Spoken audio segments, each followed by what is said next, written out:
All right, fellas, we have all been there before. You are dating somebody and things seem to be going really well and you're enjoying your time and you're just trying to enjoy the moment, take things slow. And all of a sudden you realize that you are on hyper speed and the relationship is moving super fast, right? All the alarm bells are going off. You're feeling a little uneasy. You're feeling a little uncomfortable, or maybe you're not. Maybe you enjoy relationships moving at a faster pace, but we've all been there before. And there have been many times, I can speak from my own personal experience, where it's become a little bit uncomfortable, right? You want to take things a little bit slower. You want to take your time. So the question becomes, what do you do?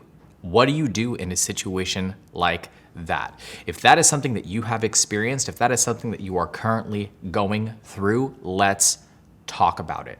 If you don't know who I am, my name is Danny and I am a life and relationship coach. And I created this channel for you, specifically for us, individuals in the queer community who do not feel like we've had a resource or tools or anything that we can really kind of look for to help us in understanding our dating lives and relationships and how to really lock down a long-term relationship. So let's talk about dating in hyperspeed, right? What do you do? How do you approach the situation? Number one, I think it's really important that you gauge your level of comfort with the speed that you're going. And it's important to ask yourself very specific questions, right? Is this a common pattern for you and why? Do you find yourself jumping from relationship to relationship and they all seem to be going at the same speed? Or do you find yourself being blindsided every time because you're wanting to take things slow, but for some reason it just goes from like, hi, my name is, to we're living together, right?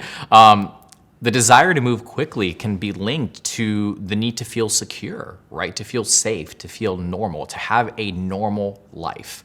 And the reason why I touch upon this is because I think in heterosexual relationships, it's something that obviously is more accepted in our society.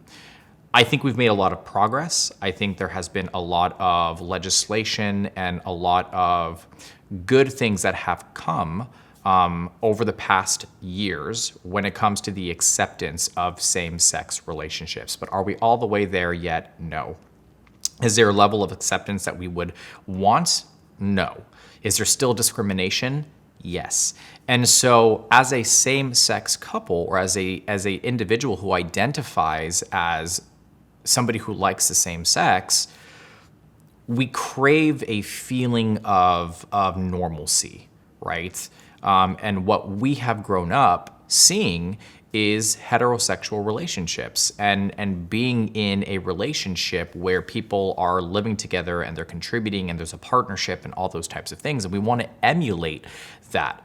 So when we find somebody that we connect to, we automatically want to speed things up a bit because we want to lock down that feeling of security. Now, I can say for myself, I've definitely gone through that on my own. I've definitely dated individuals where I've kind of had that feeling of like, oh my gosh, this is it because I feel safe, I feel comfortable, I feel secure. And what ends up happening is I start to ignore all the red signs, right?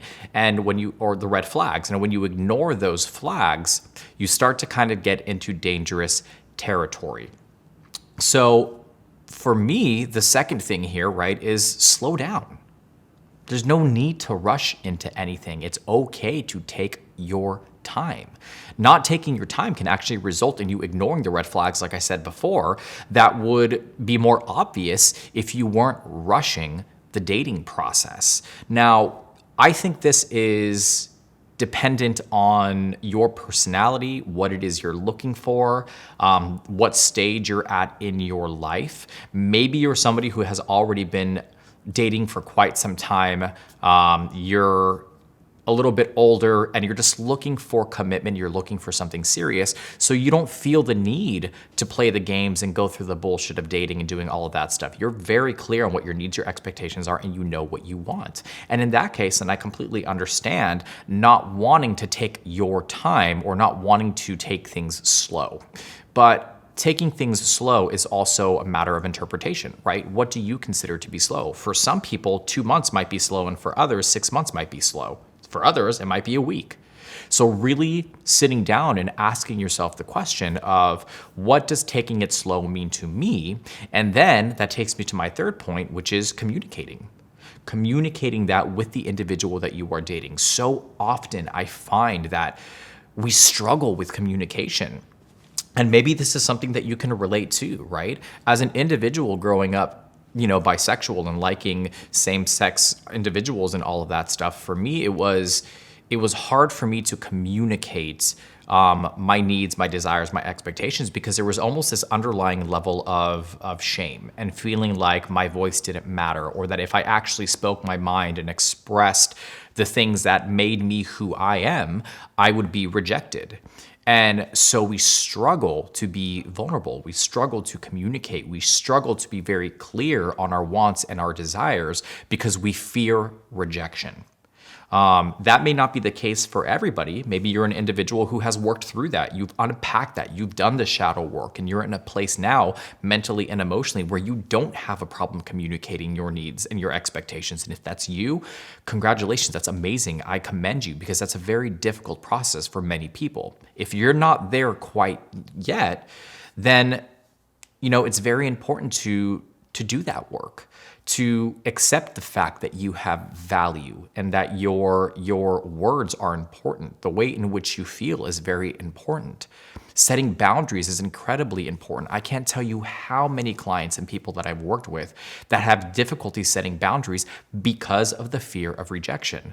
But keep this in mind. If you struggle to set boundaries, it's honestly an indication of weak identity. Not being confident enough in yourself to know what you bring to the table in order to let somebody know what you value about yourself and how much you value yourself, right? Because they should be able to value you. And we have a tendency in relationships of teaching people how to treat us. And if you don't think too highly of yourself, how is your partner going to think about you? How are they going to treat you within the relationship? Boundaries are incredibly important, and communicating those needs is important. So if you feel like the relationship is moving too fast, speak your mind. Say to your partner, hey, look, I'm absolutely enjoying the time that we are having. I'm really enjoying getting to know you. I think we have great chemistry. I really enjoy your mind. I think we have an emotional connection, but I want to take things a little bit slow. And it's not because I don't desire you and I don't want you and I don't want this to lead to a commitment, because at this point I feel like I am committed to you in the sense that we are getting to know each other, where maybe you're exclusive already, but you just don't have the title. But that for you, it just takes you a little bit more time to get comfortable enough with somebody to commit at that level. And that is okay. And if they are not okay with that, then maybe that's a different conversation. Maybe we talk about compatibility. Maybe we talk about the reasons for why they may not be comfortable with that and unpacking that. Asking questions is so important. And I think most of the time what happens is that we just assume. If that person is like, well, I don't really like taking my time, or I know that you're the person that I want to be with, I don't understand why we need to take our time. Instead of getting defensive, walking away, ghosting, removing yourself from the situation, ask questions. Why do you feel that way? What is your reasoning for wanting to move into a commitment much faster, right? I think having that open dialogue is really important, and I see that that's something that we struggle with quite often. So being able to express yourself in a very clear, concise and calm manner also shows your partner that you're able to regulate your emotions, which is incredibly important for a healthy relationship. So again, if you are in a situation where you feel the relationship is moving super quick, those are just some of the quick tips that you can start to apply right now to pump the brakes a little bit. And again, like I said, there's nothing wrong with taking things slow if it's something that you feel that you require and you need. And if that person is not willing to accept that, if that person struggles with that, it's really about taking a moment and questioning yourself and saying, all right, is this something that I'm willing to compromise on, right?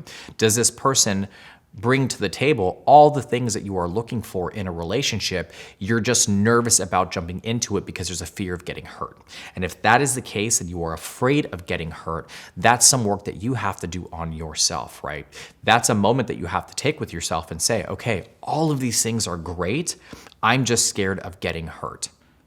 And having that mentality and viewing it from that perspective inadvertently will probably lead to you getting hurt anyways, because you'll continue to have a wall up. You won't allow yourself to be vulnerable. You won't commit. And that person may potentially walk away. And then the thing that you were trying to avoid ends up coming to fruition. So again, it's really just about taking time, reflecting, and being self-aware about your emotions, what you need, and being able to communicate those things clearly. If this is something that you struggle with, if you feel like you need help with that, I am more than happy to support you with that process. I will make it super easy for you and put a link in the description box down below to some coaching packages that I offer. Go ahead and check that out. I work with clients all the time in regards to communicating, setting expectations, boundaries, and really getting to know what your needs are so that you can actually have a fulfilling, healthy, and sustainable relationship, because at the end of the day, that is what we all want. And you can have the relationship of your dreams. That is not bullshit. That is not a lie, but it's about knowing yourself. It's about being confident in who you are as a person and what you bring to the table when you start to date somebody. Again, if you don't know who I am, my name is Danny. I'm a life and relationship coach. I hope you guys are having an amazing and incredible day. Hope you're staying happy and healthy, and I'll see you guys in the next video.